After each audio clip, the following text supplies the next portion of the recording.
です。かぼちゃ？かぼちゃ。めっちゃなんか見たことある感じする。じゃあいただきます。いいのいこうっと。ちっちゃいんだね。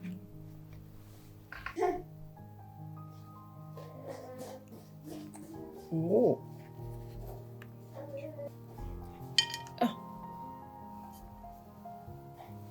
昔なんか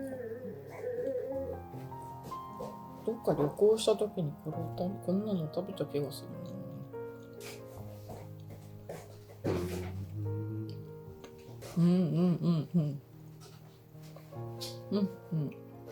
まあアメリカにさ、なんかパネラブレッドってあるじゃん。